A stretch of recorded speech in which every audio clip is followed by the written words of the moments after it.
It was a slow start, but a strong finish. And you know what? I'm impressed with what these Celtics are doing. That plus the one thing I'm begging people not to do right now on the Locked On Celtics podcast.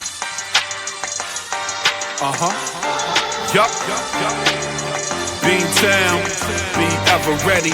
It's the C's. Who else could it be? What they gon' say now? Screaming like JT, Karalis. We kept the madness every game, every practice. Prime time, dapping D White on the sideline. Raining J's, how it started, raising business, how we finished. Locked on Celtics pod, home of the winners. Welcome back to the Locked On Celtics podcast right here on the Locked On Podcast Network, where it is your team every day. Your team is the Boston Celtics, and I talk about them every Monday through Friday. Plus, I got bonus podcasts. They're playing on a Saturday night. I got a bonus podcast for you there. Bonus podcast all month long. They play like tons of Saturdays, tons of Fridays. This is going to be free podcasting everywhere. Make sure you're subscribed. Get the show however you want to listen to it. If you want to watch it on YouTube, you can do that too. If you're new to the show, I'm John Karalis, beat writer for Boston Sports Journal. I've been covering the Celtics for about 20 years, been doing this podcast for 10, and I've written a couple of books about the team as well. Today's show is brought to you by FanDuel. Before tip-off on Fridays, check out the FanDuel app and see what's dropping during NBA Happy Hour every Friday, 6 to 7:30 p.m. Eastern. Today, the Celtics, we're talking about a 120-106 win over the Sacramento Kings. Later on, we'll talk about water finding its level. We'll get into the individual performances there between Derrick White and Jaylen Brown, the bench. But let's just start from the beginning. The slow start, strong finish from the Boston Celtics. A terrible, I'd say, first quarter for the Celtics, where they fell behind early again. And once again, it was super hot shooting, and the Celtics coming out not even cold, but in the first quarter, it was they recovered, but the Kings came out to a big run. Another team that literally the team that makes the fewest 3-pointers per game came out early in by the time they got early in the second quarter, they had made 7. And they normally make 10 for an entire game. And in this one, they ended up making 12. So they cooled off. That's, the strong finish for the Celtics was not so strong a finish for the Kings. They were 0 of 10 in the fourth quarter. But the Celtics came in struggling again. They lost another first quarter. That was a thing that one of the talking points heading into the game. I don't know what to make of the fourth quarter. I mean, the first quarter kind of struggles. I think some of it is just the other teams are coming in blistering hot. The Trailblazers did it. A couple other teams have done it. And there's nothing you can do about that. Except there are, like, the Celtics could play some better defense. The Celtics could contest shots a little bit more, but still, there are people who are making shots. Like Precious Achiuwa hit 2 3-pointers and had 8 points in a matter of a few minutes. Like Precious Achiuwa is shooting 20 some odd percent, 28% for the year. He came in making 7 total 3-pointers on the season, and he made 2 right away. So you're like, oh, this is going to be how this night goes. Now, again, they cooled off, and the Celtics did step up the pressure. They did close out a little bit better, and so that helps. They need to be better about that right away. But outlier shooting is outlier shooting. So the Celtics need to be better in first quarters. You can't get away with that. Like the Saturday game against the Clippers, they're not going to be able to get away with that. If you let the Clippers get going, especially the way they're playing now, they've won 6 in a row. Kawhi Leonard is all of a sudden prime Kawhi again. He drew 55 the other night, dropped 40 something in this game. I didn't even see what the final box score was, but he's been crushing it. Let me just quickly look up at this. The Clippers box score. Kawhi Leonard, 45 points on 16 of 29 shooting. He was 6 of 16 from 3. Yeah. So the Clippers are going to be, that's going to be a tough one. So you can't get out to the slow start. Luckily for the Celtics, the bench stepped up early. Anfernee Simons, Luka Garza. Luka Garza checked in and changed the game again. And this is another situation here where the Celtics were kind of lacking. Maybe it was a little bit of the energy. And then here comes Luka Garza, first quarter, making a difference, setting screens. He finishing a couple of plays. Simons comes in and starts making some plays. Derrick White, who I'll get to in a second, did not do much in that first quarter. The second quarter belonged to Anfernee Simons, who had 11 points. Garza has this kind of fun way of finishing well below the rim. He did have a dunk in this game, which is not something that you see frequently, but he finishes below the rim. Like, I swear that on some of these layups, the ball is hitting the backboard below the rim and then bouncing up and in. Like, it's a weird kind of angle that he's got. He's not super athletic. He knows it. He's just developed this crazy way of finishing. But Garza once again doing all of the Garza things, screening, being a solid, getting to solid rebounding position.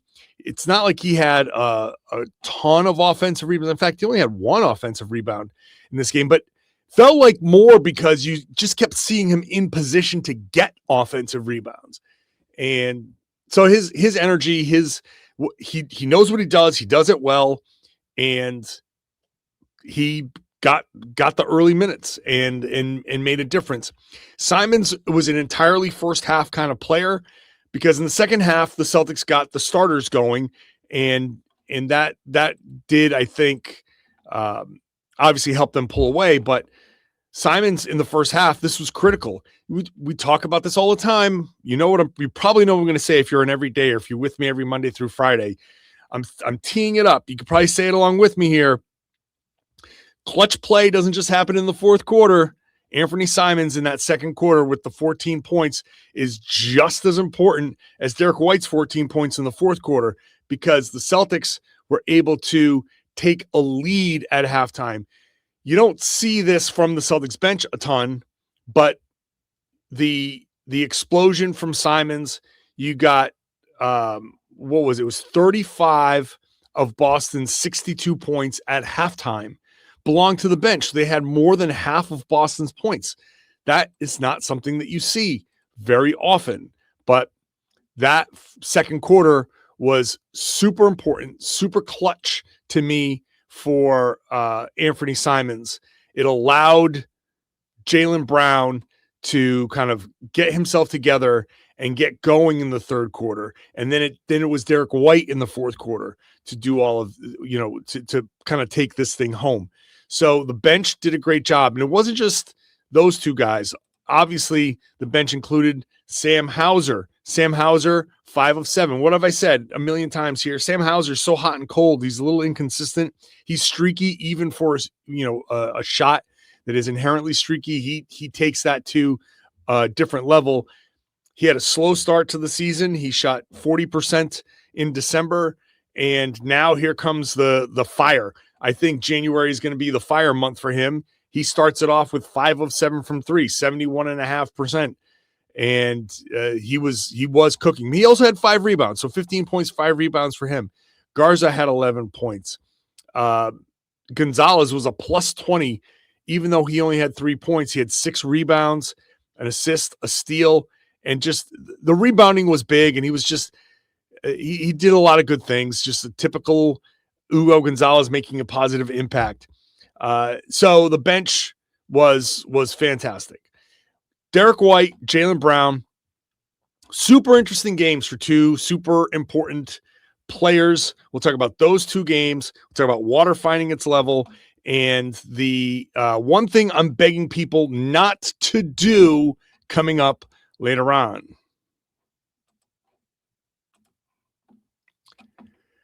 Today's show is brought to you by FanDuel. FanDuel has this new cool thing called NBA Happy Hour. every Friday night. Fridays are fun. Fridays feel different in the NBA. And now FanDuel's NBA Happy Hour becomes an official kind of pregame for you. A limited time window where special offers drop right inside the FanDuel app before the action starts. So if it's between 6 and 7:30 p.m. Eastern, open up the FanDuel app and you can see something new, boosts, bonuses, surprises. So check it out. It's easy to check the weekly specials before tip-off and then make a move before the window closes. The timing is perfect right before games. So enjoy the extra energy for Friday night basketball without overthinking it. Every Friday, 6 to 7:30 p.m. on the FanDuel app. See what's dropping during NBA Happy Hour. A little bit of basketball, a little action, and a whole lot of Friday energy. Make sure you're using the tools that are available to you over there on FanDuel to set a limit, set a budget. They will help you gamble responsibly. Set the limit at whatever you can afford to lose just in case you go cold. We don't want it to get out of control. So do that and enjoy NBA Happy Hour only on FanDuel, the official sportsbook partner of the NBA. Thank you for making Locked On Celtics your first listen every day. You're an everydayer? Now join the Everydayer Club. The Everydayer Club is only $5 a month. If you want to join, you get ad-free audio compatible with every major podcasting app. You don't have to download a different app. You can just use the normal app that you use. You just you get ad-free audio, get access to our Discord server, you get access to merchandise drops. It's at lockedonceltics.supercast.com, lockedonceltics.supercast.com. Check it out, $5 a month. Or if you want to pay up front, you get $50 for the year. That gives you 2 months free. So check that out. I think you'll enjoy it. The Everydayer Club. So Derrick White and Jaylen Brown, both ultimately at the end, you say, okay, Derrick White, 16 points, 7 assists, 5 rebounds, 2 steals, 2 more blocked shots, just 1 turnover. A nice night for Derrick White. Jaylen Brown, 29 points, 10 rebounds, 4 assists. Not bad. Except they had weird nights. D. White was just cold, brutally cold through the first 3 quarters. I think it was 1 of 6 through the first 3 quarters. And then all of a sudden in the fourth, he was 4 of 7. So he did have a bunch of assists in the fourth quarter. Through the first 3 quarters, 7 assists through the first 3.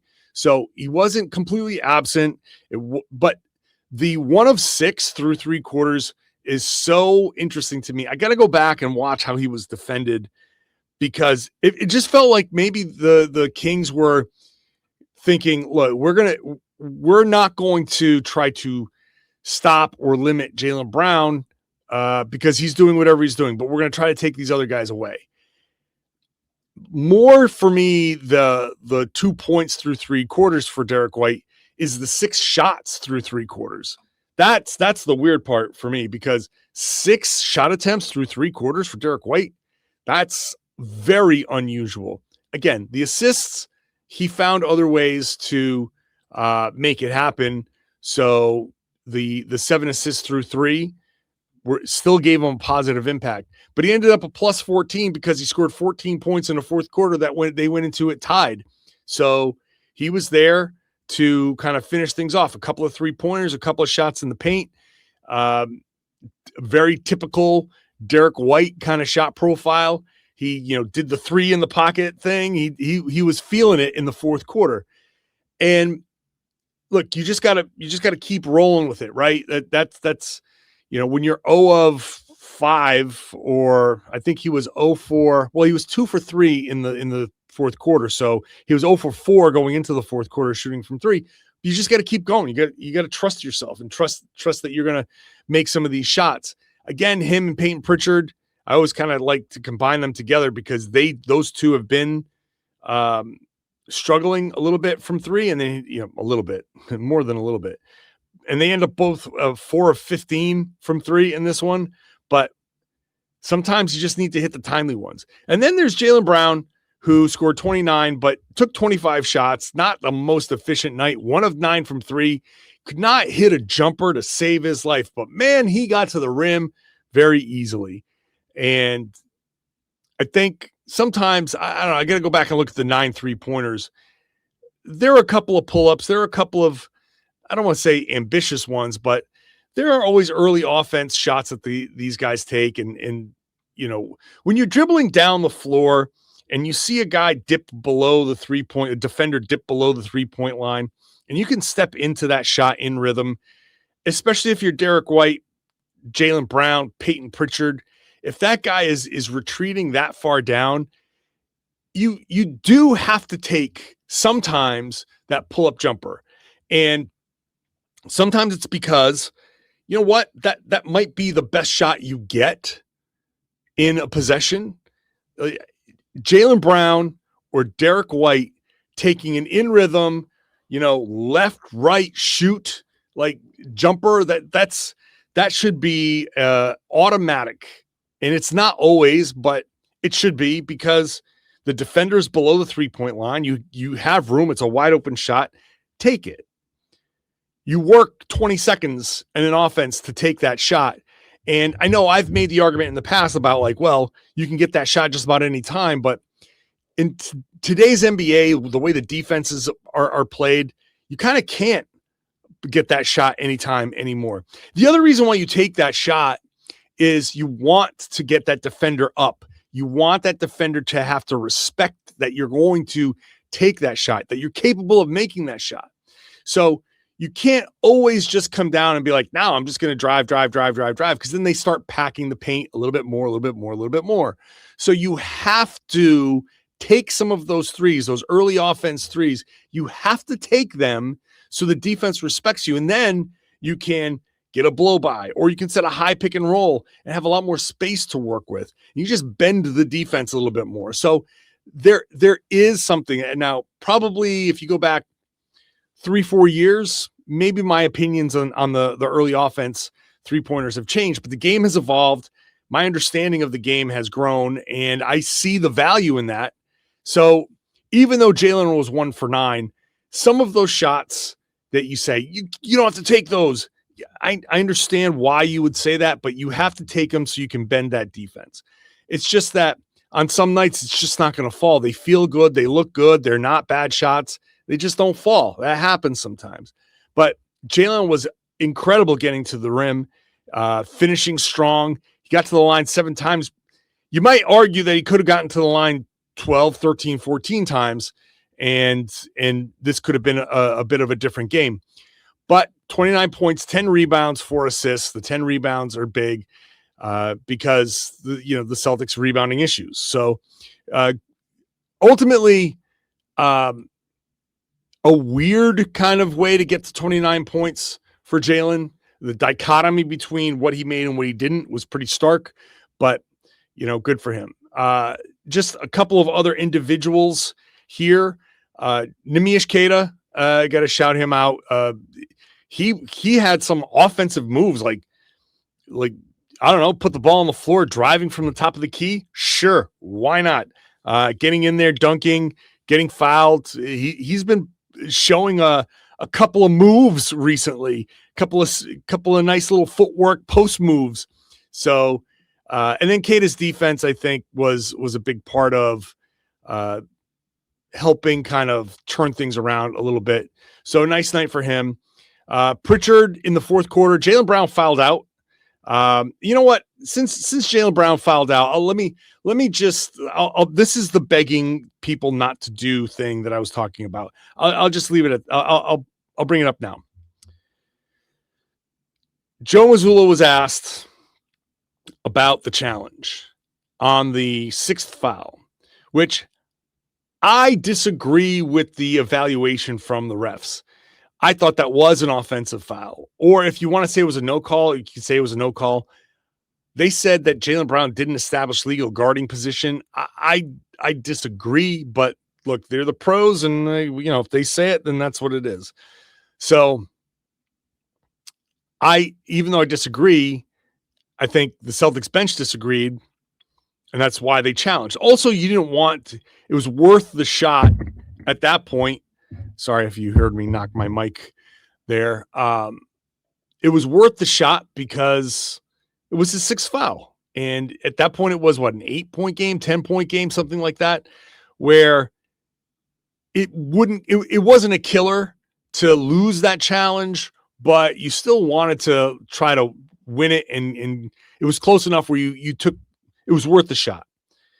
And so Bill Kennedy officiating, and he gets the call, and it's the big thing now. Like, it's been a thing for a while, but all of a sudden now it's gaining some traction all of a sudden. So Joe Mazzulla after the game was asked about the challenge, and he said, "Oh, we just wanted to hear Bill Kennedy make a call. He does a great job with those. And we just wanted to hear, we were going to challenge it anyway. It's regardless of what we thought," basically saying, just giving it. And I've already seen a headline out there that says Joe Mazzulla used the timeout just to hear Bill Kennedy recite the challenge or announce a challenge.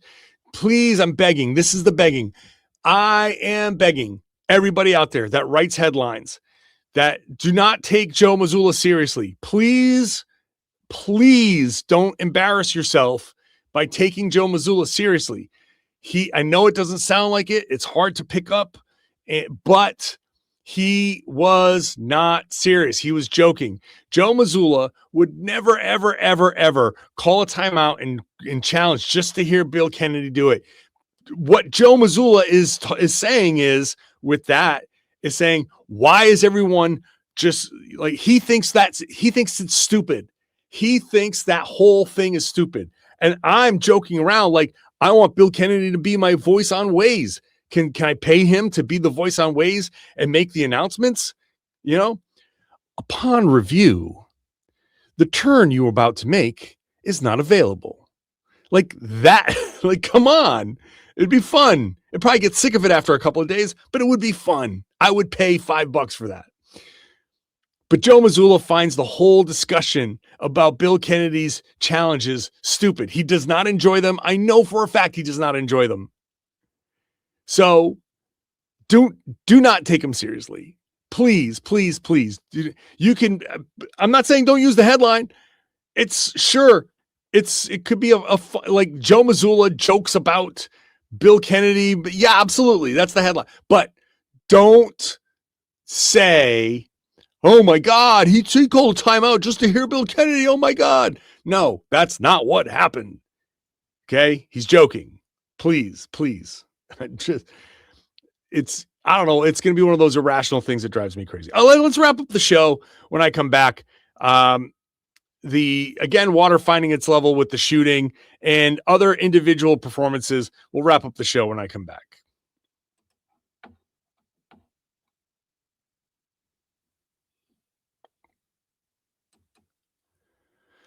Thank you for making Locked On Celtics your first listen every day. You check out Locked On NBA, Locked On NBA Game Night. Game Night 7 nights a week, covering every game in the association. So everything's covered. If you missed everything, if you missed the night, just pop that show on. Half an hour later, you're caught up on everything that's going on. So on your way to work, you listen to Locked On Celtics. On your way home from work, you listen to Locked On NBA Game Night. You get caught up, or at lunch, or getting ready, whatever you want to do. It's there. And Locked On NBA covers all the big stories, the big storylines. Okay, other individual performances. Let me give you some stats before we do that, courtesy of Sean Grandy. He tweeted this out. The Celtics are now 16-0 when scoring 117 points or more. So that's a benchmark to look for. They're 15-0 when they shoot 47%. They're 17-0 when averaging 1.2 points per possession. That's good. And 11-0 when making 17 plus three-pointers. They hit all four of those markers Thursday at Sacramento. So if you see any of those things, just jot these down, not while you're driving. Just replay this or look up Sean Grandy's Twitter, Sean Grandy PBP, and he'll have a 16-0 when scoring 117, 15-0 when scoring 47%, when shooting 47%, 17-0 when averaging 1.2 points per possession. That's not the easiest stat to find, but Sean has it. And 11-0 when making 17 plus three-pointers. It's not bad. The water finding its level thing it's so hard not to overreact to when a team is shooting the way the Kings were shooting in the first quarter. But they were 0 for 10 from 4 from 3 in the fourth quarter. There's no 4-pointers. Sorry if Antoine Walker was listening just now and he got excited that 4-pointers just came. No, sorry, Antoine. There's no such thing as a 4. There's still only 3s. So they were 0 of 10 from 3 in the fourth quarter. And it's just kind of like, you have to stay the course and trust that the guys that you're allowing those 3-pointers are going to take it. And that eventually water will find its level, that eventually Precious Achiuwa will miss a few, that Russell Westbrook will miss a few. I know that he's shooting, or came into the game shooting 36%, and that he was out shooting a bunch of good shooters and all of that. But you do have to trust that eventually some of that's going to go away. And it did. But you also have to defend and make them think. And that's the line where the Celtics have to find, because their defense is geared towards packing the paint. Number one, first and foremost, they're going to protect the paint. So on drives, if a guy's driving, let's just say from the left wing into the paint, it's just going to mean a bunch of resistance, and that right corner 3 is going to be wide open. And the Celtics have to be aware of who's in that right corner 3 and whether it's going to be somebody that you close out hard and try to run off the line, or if it's somebody that you just give a good challenge to, but don't let that person deck it, drive, and put you into even worse rotation than you're in. This is just the constant push and pull of this Celtics team. You know they're going to shoot 3-pointers. Teams are going to get open 3-pointers. And it's the same kind of formula every game. Don't give up too many offensive rebounds. Don't give up too many wide open looks without a challenge. And don't give up those shots to the wrong people. Know who you're supposed to challenge, how you're supposed to challenge them, what you're supposed to do defensively. Stick to those principles. And it's tough because you have to identify. It's like one of those, itchy and scratchy robots that's trying to identify a friendly, and you're like, like the vision goes black and white. There's a red box up there and you go challenge. And then this one, green light, he can shoot. That's kind of like what the Celtics have to be defensively. And just trust that at some point you won't get like Dylan Brooks, like he did last season, where he went off and you're like, well, Dylan Brooks just hit 8, 9 3-pointers on you.